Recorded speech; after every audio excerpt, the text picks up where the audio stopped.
Schemes ஜிஎஸ்டியில் என்னென்ன scheme இருக்குதுன்னு பார்த்துருவோம். ஏன்னா நம்ம வந்து எடுக்கணுமா வேண்டாமா முடிவு பண்ணியாச்சு.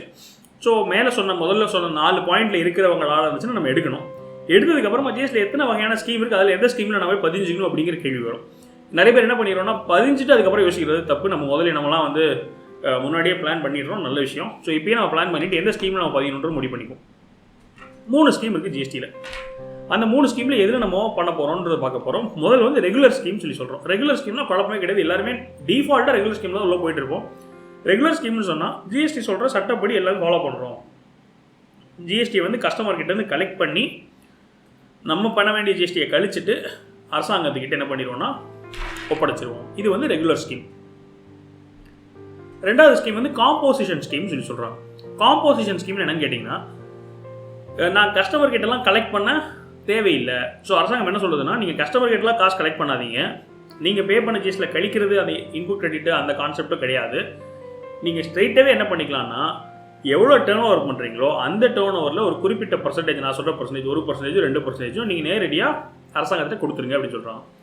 இதில் என்ன குழப்பம் இல்லைன்னா, நீங்கள் பில் போடும்போது ஜிஎஸ்டி போட்டு பில் போடவே தேவையில்லை. ஜிஎஸ்டி நம்பர் இருக்கும், நீங்கள் ஜிஎஸ்டியில் ரெஜிஸ்டர் பண்ணியிருப்பீங்க, ஆனால் என்ன பண்ண மாட்டீங்கன்னா கஸ்டமர்கிட்ட ஜிஎஸ்டி கலெக்ட் பண்ண மாட்டீங்க. இதுக்கு நிறைய ரூல்ஸ் வச்சுருக்காங்க. என்ன சொல்கிறாங்கன்னா, உங்கள் பில்லுலேயே நீங்கள் என்ன பண்ணிடணும்னு எழுதிடணும்னு சொன்னால், நான் வந்து composition dealer, composition GST person, அதனால நான் என்ன பண்ண மாட்டேன், ஜிஎஸ்டி கலெக்ட் பண்ண மாட்டேங்கிறத பில்லுலேயே எழுதணுங்கிறாங்க. ஏன்னா காம்போசிஷனாக இருந்துச்சுன்னு சொன்னால் நீங்கள் கஸ்டமர்கிட்ட காசு கலெக்ட் பண்ணக்கூடாது, ஜிஎஸ்டி கலெக்ட் பண்ணக்கூடாது. ஸோ 100 ரூபாய்க்கு ஒரு சேல் இருக்குன்னு சொன்னால் ரெகுலர் பர்சன் என்ன பண்ணுவார்னா 100 ரூபா அதுக்கு மேலே ஜிஎஸ்டி போடுவார். அவர் ஒரு 10%, 8%, 9% ப்ளஸ் 9%, 18% ஜிஎஸ்டி இருந்தார்னா, ஜிஎஸ்டியில் மொத்தம் ஒரு 4 ஸ்லாப் தாங்க இருக்குது. அதாவது 5% ஸ்லாப்பு, 12% ஸ்லாப்பு, 18% ஸ்லாப், 28% ஸ்லாப், இந்த 4 ஸ்லாப். அது போக காம்போசிஷனுக்கு தனி ஸ்லாப் இருக்குது, 1%, 2%ங்கிறது. ஸோ இந்த 4 ஸ்லாப்பில் 5% வச்சுப்போமே. ஸோ 100 ரூபானா 100 ரூபா ப்ளஸ் நான் வந்து ஜிஎஸ்டி, எஸ்ஜிஎஸ்டி, சிஜிஎஸ்டி அதெல்லாம் பின்னாடி வரும், அடுத்தடுத்த பாயிண்ட்ஸில் வரும். 102.5, அப்புறம் 102 ரூபா 50 பைசா, 105 ரூபான்னு கலெக்ட் பண்ணுவேன். இது ஒரு ரெகுலரில். காம்போசிஷன் என்ன பண்ணக்கூடாதுன்னா, நீங்கள் அதுக்கு மேலே ஜிஎஸ்டி போட்டு கலெக்ட் பண்ணக்கூடாது. 100 ரூபாயவே என்ன பண்ணிடணும்னா கஸ்டமர்கிட்ட வாங்கிட்டு உங்கள் கை காசுலேருந்து 1 ரூபாயோ 2 ரூபாயோ அந்தந்த உங்களோட இது பொறுத்து 1%, 2% அரசாங்கத்துக்கு நேரடி 2 ரூபா கொடுத்துடணும். இதுதான் காம்போசிஷன் ஸ்கீம். இது வந்து யாருக்கு பொருந்தும்னு சொன்னால், 2 கோடி ரூபாய் டேர்ன் ஓவருக்கு உள்ளே இருக்கிறவங்க மட்டும் என்ன பண்ணிக்கலாம்னா காம்போசிஷன் ஸ்கீம் சூஸ் பண்ணிக்கலாம். ஸோ இது ஒரு என்ன சொல்கிறது ஆப்ஷன். இந்த ஸ்கீம்குள்ளே போகிறதுனா போய்க்கலாம். இது யாருக்கு பொதுவாக போகலாம்னு சொன்னால், இன்புட் கிரெடிட் எனக்கு பெருசாக யூஸ் ஆகாது, நான் பெருசாக வந்து அதான் கழிச்சிக்க முடியாது, எனக்கு தான் அதிக செலவாக இருக்கும், அதனால் நான் என்ன பண்ணிக்கிறேன்னு சொன்னால் காம்போசிஷன் போய்க்கிறேன்னு சொல்கிறவங்க பண்ணிக்கலாம். இன்னொன்று என்னென்னு கேட்டிங்கன்னா, ரெகுலர் ஸ்கீமில் இருக்கிறவங்க வந்து எவ்ரி மந்த் பணம் கலெக்ட் பண்ணுற ஒரு மாதமே வந்து அரசாங்கத்தை திருப்பி கொடுத்துட்டே இருக்கணும். இந்த மாதம் நான் ஒரு 1 லட்ச ரூபா சேல் பண்ணியிருக்கேன், அதில் 5000 ஜிஎஸ்டி கலெக்ட் பண்ணியிருக்கேன், அந்த 5000 ரூபாயை கணக்கு போட்டு இன்புட் கிரெடிட்லாம் கழிச்சு அந்த 5000 அரசாங்கத்தை கொடுத்துடணும். ஆனால் காம்போசிஷன்ஸ் அப்படி கிடையாது. அவங்க 3 மாதத்துக்கு ஒரு தடவை கூட என்ன பண்ணலான்னு சொன்னால், அவங்களோட 3 மாதத்தோட சேல் எவ்வளோன்னு பார்த்துட்டு அதில் வந்து அவங்களோட காம்போசிஷன் பர்சன்டேஜ் எடுத்து கட்டிக்கலாம். இது எனக்கு தேவைப்படுதுன்னு நினைக்கிறவங்க, இந்த மாதிரி யாருக்கு இது செட் ஆகுமோ அவங்க அந்த ஸ்கீம் சூஸ் பண்ணிக்கலாம்.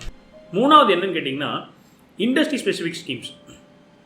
ஸோ ஒரு இண்டஸ்ட்ரிக்கும் அவங்க ஒரு சில சலுகைகள் கொடுக்குறாங்க. ஒரு எக்ஸாம்பிளுக்கு ஹோட்டல் இண்டஸ்ட்ரி இருக்குது. முன்னாடி என்ன இருந்துச்சுன்னா, சர்வீஸ் டேக்ஸ் இருக்கும்போது, சேல்ஸ் டேக்ஸ் இருக்கும்போது, இப்போ ஹோட்டல் பொறுத்தவரைக்கும் ரெண்டுமே மிக்ஸ் ஆகிருக்கு. ஒன்று என்ன, சாப்பாடும் இருக்குது, அவங்க வந்து என்ன பண்ணுறாங்க, பரிமாறவும் பண்ணுறாங்க.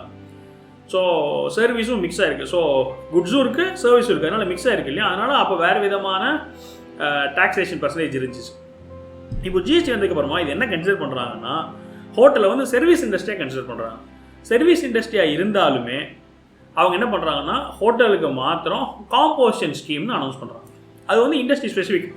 அதில் மட்டும் என்ன பண்ணுறாங்கன்னா, இதுக்கு மாத்திரம் நீங்கள் 5% ஜிஎஸ்டி கட்டணும், ஆனால் காம்போசிஷனாக கட்டணும், உங்களுக்கு இன்புட் டேக்ஸ் கிரெடிட்லாம் கழிக்க முடியாதுன்னு சொல்லி சொல்கிறாங்க. ஸோ இன்னொன்று நம்ம கவனிச்சு வேண்டியது, காம்போசிஷன் பொறுத்த வரைக்கும் குட்ஸ் சேல் பண்ணுறவங்களுக்கு மட்டும்தான் காம்போசிஷன் ஸ்கீமுங்கிற கான்செப்ட் பொருந்தும். சர்வீஸ் இண்டஸ்ட்ரியில் இருக்கவங்களுக்கு காம்போசிஷன் ஸ்கீமுங்கிற கான்செப்டே கிடையாது, அதுவும் புரிஞ்சுக்கணும். ஸோ இண்டஸ்ட்ரி ஸ்பெசிஃபிக்கில் இன்னொரு பாயிண்ட் என்னன்னு கேட்டிங்கன்னா, real estate sector. So real estate செக்டரில் அவங்களே என்ன பண்ணிடுறாங்கன்னா, நீங்கள் நிலம் இருக்குது, நிலத்தில் வந்து நீங்கள் வீடு கட்டி கொடுக்குறீங்க, வெறும் லேபர் கான்ட்ராக்டாக கொடுக்குறீங்க, இல்லாட்டி நீங்களே பொருளும் நீங்களே வாங்கி போட்டு செங்கல், சிமெண்ட்டு, கம்பி எல்லாமே நீங்களே வாங்கி போட்டு என்ன பண்ணி கொடுப்பீங்கன்னா பில்டிங் கன்ஸ்ட்ரக்ட் பண்ணி கொடுப்பீங்க. ஸோ என்னவா இருக்கலாம்னு சொன்னால், வெறும் பியூர் லேபர் கான்ட்ராக்டாக இருக்கலாம், இல்லாட்டி ஒர்க்ஸ் கான்ட்ராக்ட் மாதிரி நீங்கள் வந்து மொத்தமாகவே இந்த வேலை நான் எடுத்துக்கிறேன்னு சொல்லிட்டு பொருளும் நீங்களே வாங்கி போட்டு பண்ணலாம். இப்படி டிஃப்ரெண்ட் டைப்ஸ் ஆஃப் ஒர்க் இருக்குது ரியல் எஸ்டேட் இண்டஸ்ட்ரி பொறுத்த வரைக்கும். அப்போ அந்த மாதிரி இண்டஸ்ட்ரிக்கு அவங்க 2-3 வகையான ஸ்லாப் கொடுத்துக்கிறாங்க. நீங்கள் 12% வச்சுக்கிட்டு இன்புட் கிரெடிட் இல்லாமல் இருக்கலாம், 18% போட்டுட்டு இன்புட் கிரெடிட் வச்சுருக்கலாம், இல்லை 5% போட்டு காம்போஷனாக இருக்கலாம். இப்படி இண்டஸ்ட்ரி தகுந்தாப்புலையும் என்ன மாறும்னு சொன்னால் உங்களுக்கு ஸ்கீம்ஸ் மாறும். ஸோ ஒரு சில இண்டஸ்ட்ரீஸ் மட்டும்தான் அது பொருந்தும்.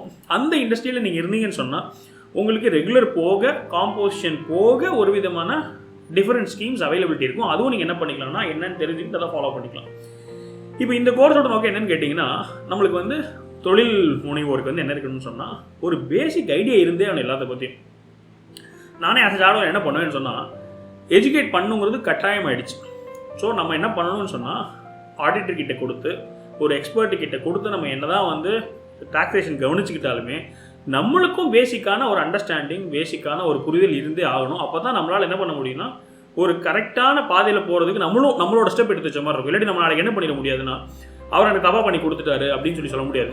நம்ம ஒரு படத்தில் வந்து பாஷா படத்தில் ரஜினிகாந்த் சொல்கிற மாதிரி ஆட்டோ ஓடும்போது அவர் சொல்லுவார், ஆட்டோவில் வந்து மற்றவங்க இடித்தாலும் ஆட்டோக்கு தான் சேதாரம், நம்ம போய் மற்றவங்க இடித்தாலும் ஆட்டோ தான் சேதாரம்னு சொல்லுவார்.